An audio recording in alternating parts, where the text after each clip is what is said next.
We are talking to Amy McGrath, who's a VP of Educational Outreach and Student Services for Arizona State University. She also runs the ASU Prep program, and she will tell you what that is about. And we're here with Steve Levitt, a co-author of Freakonomics, and I have his whole bio here. Let me read a little bit more of his bio.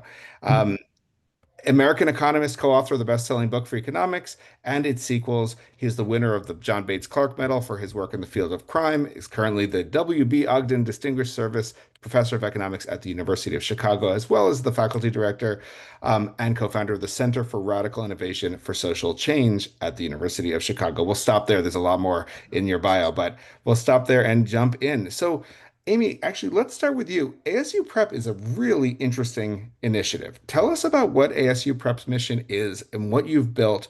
You serve 92% free and reduced lunch students, but let me just pass it to you. Tell us about what ASU Prep is and what you're building over there in Arizona. Sure. Thanks, Alex. It's so good to be here. And I am not the other Amy McGrath, apparently Okay, was hacked. So spoofed. Oh apologize man. for that. So ASU Prep, we are ASU. We're a network of innovative school models. We're not a traditional charter. We are deeply embedded in Arizona State University. In fact, authorized by the university, and that allows us to really fuse together K-12 with higher education. We are building the future of what K-12 education should look like with the help and the backing and the resources of ASU. And so we're combining the innovation of a major public research university with personalized mastery-based learning designed really to prepare kids for this crazy world and where you have to be on your feet at all times, as you can tell, when you have technology involved, you just have to be ready to go. And so, Alex, you handled that well. But yeah, so it allows us to sort of partner with brilliant brains like Steve Levitt, who I'm excited to share what we're working on. Just as of today, we've got a network of charter schools around Arizona serving about 10,000 students across the state in person, online, and everywhere in between. And then we have another 15,000 students around the world that we're serving in various models through corporation partnerships, district partnerships, ministries of education partnerships. And we do that by following the footprint of Arizona State University, really anchoring to the charter of inclusivity to elevate outcomes, but really hold ourselves accountable to how every child succeeds. And yeah, we're just all about building models where we're meeting kids where they are and helping them get to where they really want to go. It's fantastic. And NASU is also well known in the ed tech community for being incredibly innovative pioneer in the use of technology and has been for many, many years. Steve, tell us about the Levitt Lab and how you have expanded your portfolio into K-12 education. You're a renowned economist, you're an author, a professor. What do you see in the data about education that caused you to say, you know what, I think I could really make a difference here and start something new? Well, I think I was less driven by the data, Alex, than my own experience. I taught at the university level for 25 years, and I taught badly and using terrible technology and being myself focused instead of student focused because I had no incentive to do otherwise. And I had four kids who I watched go through our system, and I never would have taken the leap except with Amy and Sal, we I helped to launch the Con World School, which is an online school. And honestly, I didn't have very high hopes for it. I just kind of went along with it because I like Amy and I like Sal. And then when we saw the data, it was stunning. I mean, it was unbelievable how even in an online setting we were able to get great results by using mastery learning and being student focused. And I don't know. And I think both Amy and I felt like having seen that, you just thought, wow, what could you do in person with these kids? How great could you make it? And so working with ASU Prep and Amy, we've now launched something we're calling the Levitt Lab on the ASU campus. And I'm embarrassed to even talk about it because having heard Melissa talk about running the New York schools, and that's like a real thing with all these kids. It's hard. Look, we're 2 months into it, but I don't know. Amy and I both had the same experience. We're at the school, and it's like tears come to your eyes because the kids are so engaged, and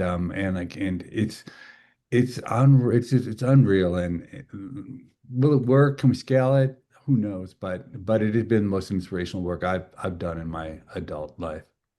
Well, so far you have seen some really interesting results. Maybe you can share some of the growth results. I mean, let me pass it to you. Some of the growth results you're seeing at ASU Prep and at the con school, and how that's been really encouraging, and you'd like to start, growing and scaling those initiatives to expand on those results for more kids.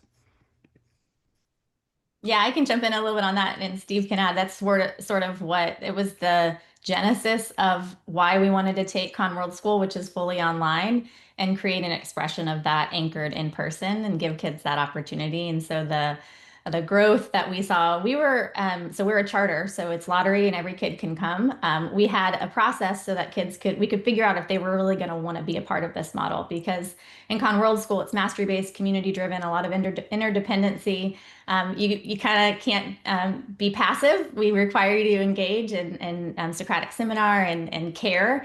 And so the kids we got had a pretty high profile of just from an aptitude perspective. And still across the board, we were able to advance those kids in math and ELA at 3x and 5x respectively. 3 years in a row, and it's just been fantastic. And so we've taken some of the principles there that have worked just from a pedagogical perspective, and then wrapped it with a whole bunch of nuances that what Steve and I just we both were in person at the model last month. That's when we had tears in our eyes, because the chemistry, you can't prescribe that. And so you walk in and these kids are happy and they want to engage, and they're all different. And there's no grades, there's guides instead of teachers. It's just a whole new way of unencumbering and unleashing kids, and getting them on passion paths. And Steve's team has done a remarkable amount of research to kind of prepare us for that. So we've been really excited, and so our no pressure, but we have a lot to live up to from an outcomes perspective of what we saw in the online model. Yeah, I mean, and Steve, I want to pass it to you, but just to put a fine point on what you're saying, Amy, this is 92% free and reduced lunch population seeing 3 to 5x times growth, right? Not percentage, times growth year over year. These are major, major outcomes. And then, there's the actual affective piece. People are happy, they're enjoying themselves, passion and collaboration. Steve, you have mentioned that, seeing the kids light up, the New York City schools, huge bureaucracy, giant ship to steer, but you're starting from this seed, and you get lots of options in a charter environment. Seeing the kids light up when you sort of ignite wonder has been incredibly exciting. Tell us about the engagement piece of this and what you think is responsible for for getting kids in this type of learning environment to just buy in and be excited and be really, ready to learn and see that kind of growth. I mean, I remember when I first started teaching at the University of Chicago, and I had been deeply, deeply instilled in me that there should be no fun in the classroom, that classrooms are not have fun.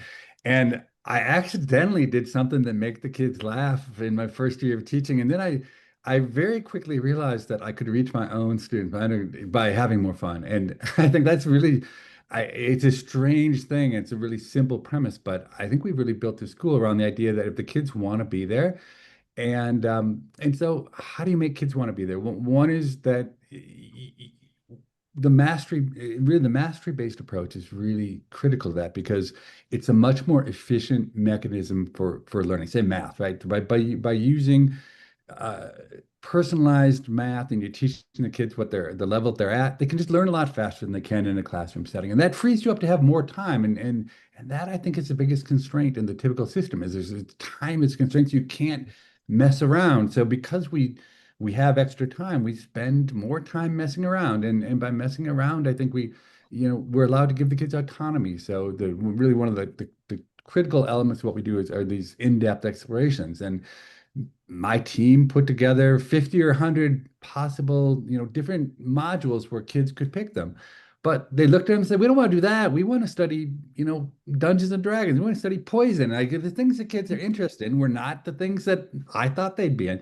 And so we encourage it. And so, so this one set of kids are want to do a podcast on Dungeons and Dragons where they're dressed up in costumes. And so, you might dismiss that as an adult, but you say, no, well, who's in charge of the script writing? Who's in charge of production and lighting and sound? And in essence, I think kind of the hidden beauty of all this, I think that isn't obvious. I think a lot of people within this with education, we understand that if you can give kids more autonomy and if you can have high expectations, that a lot of good things can happen. But I think what's been surprising to me is that what we see is if if you create a bigger space of what you value within a school, then no longer is it every kid fighting on one like a rat race to get to the top. The kids, you see a kind of kindness and an encouragement of the other kids because if the set of kids do an amazing thing on poison, it doesn't diminish the kids who are doing some amazing thing on Dungeons and Dragons. And I think that it's really the ethos of creating a different kind of environment where you start with the idea that you want the kids to want to be there and you build around that premise is look, can you do it at the scale of New York City? Probably not, at least not yet. So I don't want to, overreach, but I think if you have a set of people who care and are really committed to this, I think that we can do magical things at the small scale. And then the challenge will be how do you scale it? Yeah, and it maybe not the size of New York City yet, but there's Yeah. definitely room to scale. You've gone from 2 to 5 campuses already, right, with ASU Prep. And Amy, I know you're starting to look at expanding these models outside of Arizona. You're looking at Texas, you're looking in Massachusetts. You're talking to people about ESAs and vouchers and all the alternative funding that is so important such an important part of the landscape right now. Tell us about how you're thinking about geographical expansion and what it might mean to create more and more schools with this engaging, collaborative, win-win type of model, mastery-based model. Yeah, I think Steve and I are a dangerous combo because we're dangerously optimistic that we can make a huge impact because we both have a deep belief that kids really shouldn't be left with poor and misfit choices, that we owe more than that. And so even though we're small, I feel like we are going to be a confetti across the country so that there's more opportunity for kids to have choices that they deserve, that fit them. And obviously, we, have to in a large system design for average, but this is really designed for variance in a very specific way. And so our expansion strategy, and the federal administration, there's positives and negatives, and we're using this window of time as advantageous for us in terms of expansion. And so we are taking what we've done really well in Arizona in terms of the 10,000 kids we're serving full time through the ASU Prep Charter and moving into ripe regulatory frameworks in which we can bring this model. And so, yes, you mentioned Texas and Massachusetts and Oklahoma and California. And so, in some of those states are in the category of where would you never go because it's hard to do that work, but it doesn't matter. We're going to do it. And so, yeah, we're kind of shaking up the outdated structures. National test scores kind of show that, and families, 1 in 5 families are happy with their education choice. So there's a huge demand, and we need to get out there. So we have a proof of concept. We've got a lot of those within the ASU Prep umbrella. This Levitt Lab, I think, is going to be a pretty prolific combination of all the things, at least for me as an educator, that I've ever wanted to do well, because it's so intently focused on kids and their passion pursuits. And so figuring out how to do that really well, and with deep program evaluation to take that evidence and then enter it into communities in a contextual way so that it'll be replicable, but it's not the same. It's just codified in a way that we know it's going to be good for the kids that we serve when we enter that community. It's a hugely important way to see the expansion. I mean, yeah, as you say, the federal government right now has sort of different.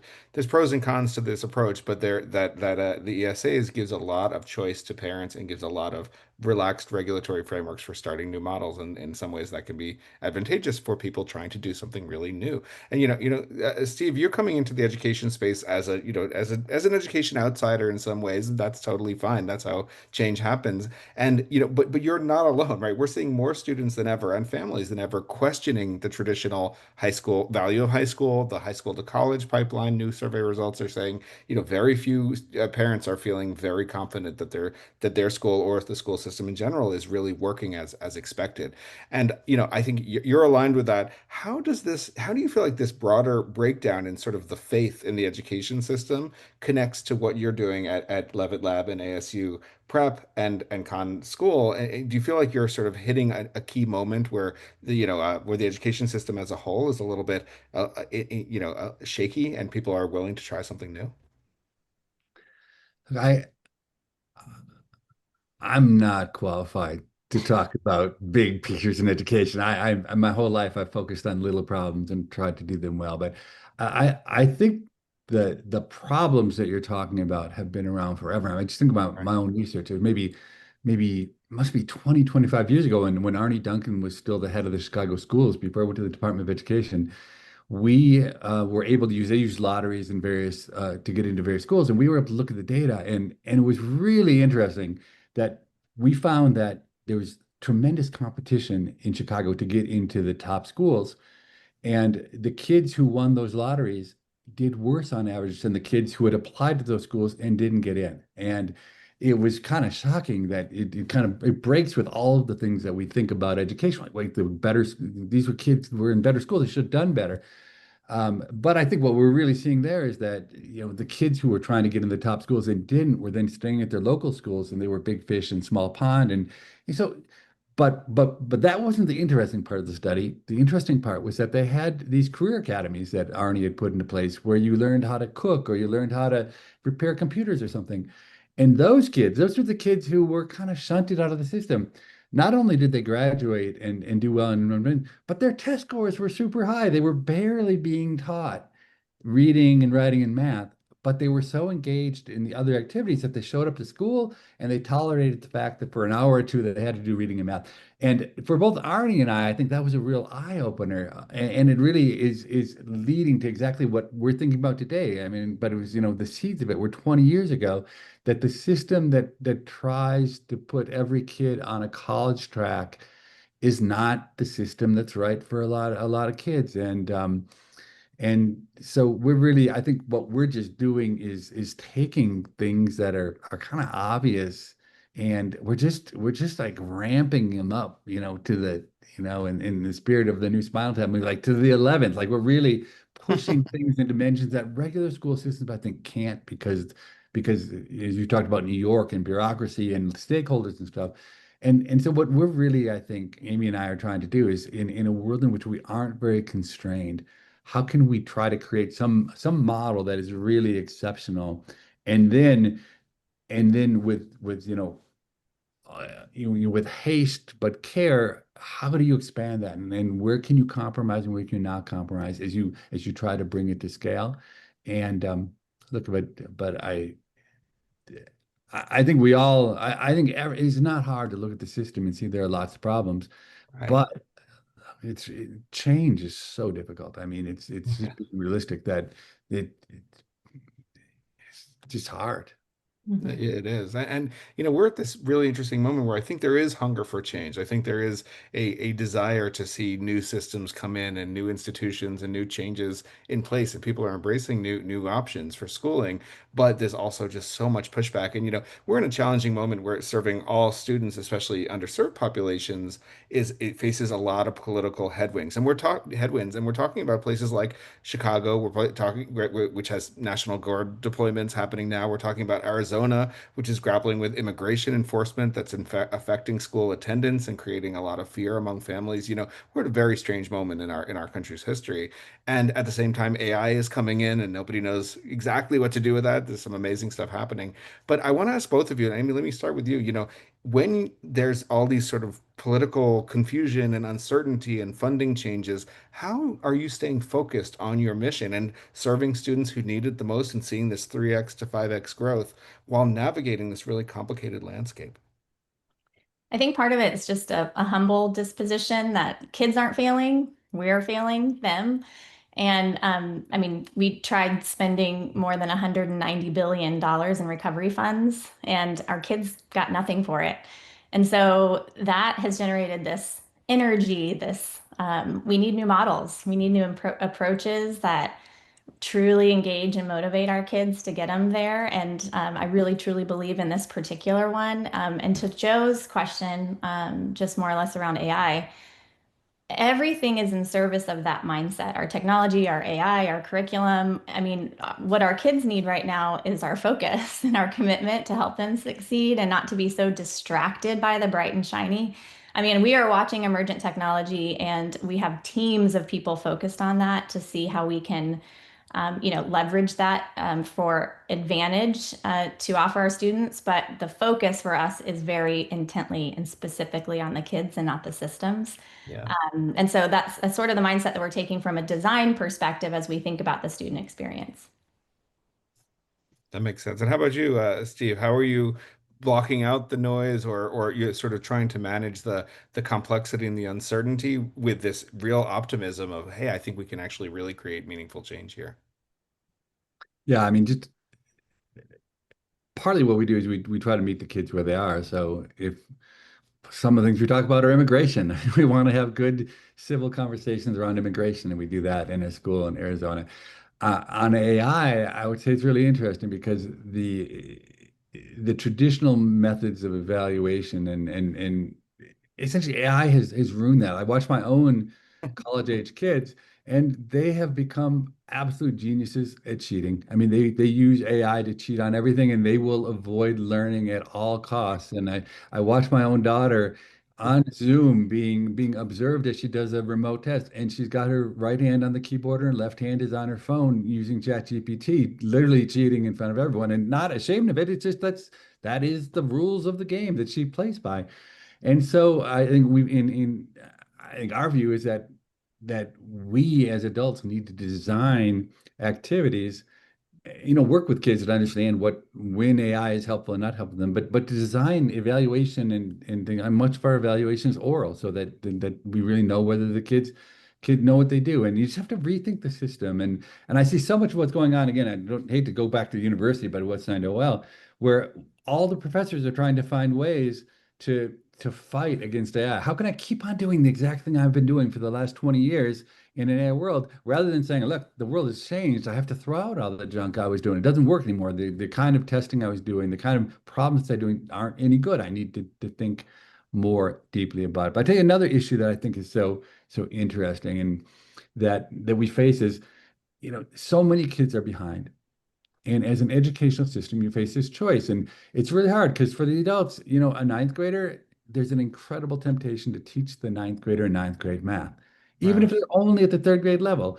And obviously, it can't make any sense because it made sense. We would have been teaching third graders ninth grade math, but we thought it was a good idea to teach third graders third grade math. So if a kid is in ninth grade but only knows third grade math, it seems like an even worse idea to try to teach them ninth grade math. And yet, I mean, even debating with my own guides to say, well, wait, but if the kid doesn't do ninth grade math, then they're not going to be on track to graduate in 4 years, and we need them to graduate in 4 years. Which then begs the question, why do we need them to graduate in 4 years? And is it better for the child to graduate from high school reading at the sixth grade level, or is it better for the child to maybe take an extra year or two, or maybe not graduate? Anyway, really hard questions. But even in our little school of 55 of that at the level level, we grapple with these questions, and it's not obvious how to do it. But I think the answer to me is that modern technology gives us a way to teach kids at the level they need to be taught. And it's just, it seems to me that it's got to be the answer, that we should be teaching the kids the right things, not the things that are expedient for the adults. And I think that, to me, that's where I see technology has transformed everything. It gives you a way to customize, and ultimately that is such a big difference that it should unravel the entire system and have us start from scratch building an entirely new system. Mhm. And it feels like that opportunity is really ripe. But we talk a lot about the AI cheating issue on the podcast, and I think what's there's a great editorial by Clay Shirky, who's an NYU professor, basically saying that assessment may move like 200 years back to oral exams and blue books and handwritten exams, but everything else in the classroom may jump to the future, and you have students able to pursue their interests and do poison podcasts and do really interesting things. But then when you get into actually have to assess, it might be a very old-fashioned style of assessment. And maybe that's maybe that's the interesting sort of combination that we're headed towards. You're both doing such interesting work. And I think one thing we have a big audience today, people who are coming from different parts of the ed tech and education landscape. My final question for both of you as we just close out today let me start with you, Amy, is if somebody listening today wants to say, hey, they're doing really interesting work, they've started this charter network, they're seeing great growth, they're trying new things with these passion paths. If people want to try to lean into these innovative approaches to supporting underserved students, where should they start? What do you think are some of the learnings that you've gotten over the last few years that others might use as they wanted to start or accelerate their projects to see meaningful outcomes for underserved audiences? I'd probably say don't surround yourself with homogenous, like-minded educators. Challenge yourself to get out of your comfort zone and hang out with people like Steve Levitt who say why all the time on the things that we've been doing as norms. But then also, I think community involvement, like the community should be kids' campuses and the embracing of the focus is on the kids and not the system, but embracing that technology can dramatically accelerate kids and they're ready to sprint. They don't need to be stuck in these master schedules that require them 8 hours a day or what have you, 6 hours to accomplish certain tasks. Some kids it might take them longer, a bunch of kids it takes them a lot less, and the more technology is released, the less time it's going to take them. And so being okay with a complete redesign and that's really hard to do whenever you're surrounding yourself with people who've done it the same way for years and decades and decades. And so I guess that my call to action would be ask somebody that you would never think could design a remarkable educational model to come in and advise you. And I think it'll make you think very different about the model that you're working on. I love that. Yeah, just the ability to ask why about basic tenets of the education system, I think, is a huge advantage of people who are coming into the system trying to make change and who have not been in it for 20, 30 years, which is many people in the system already. Steve, same question for you. What would you say if somebody wants to accelerate or start a new project like a new school model? How do they just go at it and not be thrown off or pulled into the weeds by some of the existing, status quo situations? Well, I think if somebody wants to start a school model, the first thing they should do is call Amy because Amy is amazing and she's been an incredible partner for us and I think that she is really at the cutting edge. And um, we Amy and I are both ready to go anywhere, anytime, and launch schools and everything we're doing at Lab is open source. I mean, and we would love it if people would take what we have and try to do it, but we're also willing to help. But I think at a more limited basis, I think if you don't have the resources and the appetite and the support to launch, I honestly again go back to something I said before, which is if you're just in the classroom and you're trying to get a little bit more engagement, I think honestly fun. I would say that, make a push towards trying to figure out what the kids actually want and to even sacrifice some of the time that you're spending on lessons to actually to get kids to want to engage. It's for us at least we've seen that it is almost magical what you can if the kids want to be there, so many things follow. And I think we've built a system that kids don't want to be in. Yeah, we're seeing an attendance crisis, so we know that as a fact. But yeah, creating a school environment that students want to come to every day, that parents want their kids to come to every day, easier said than done. But when you can get there and you see the results, it's just transformational. Amy McGrath is Vice President at Arizona State University and CEO of ASU Preparatory Academies, ASU Prep and ASU Prep Global, where she leads ASU's K-12 strategy and portfolio. And Steve Levitt is an American economist, co-author of the best-selling book Freakonomics and its sequels, winner of all kinds of awards, and he is running the Levitt Lab out of the University of Chicago and working with the Khan World School. Thank you both so much for being here with us for this webinar from EdTech Insiders and StartEd EdTech Week. We will hopefully see a lot of you here, there, on the ground in New York at Teachers College. These panelists will be there speaking about their work in even more details, all sorts of things to share. And I'll be there. I'm really excited for this conference. It's going to be a big one.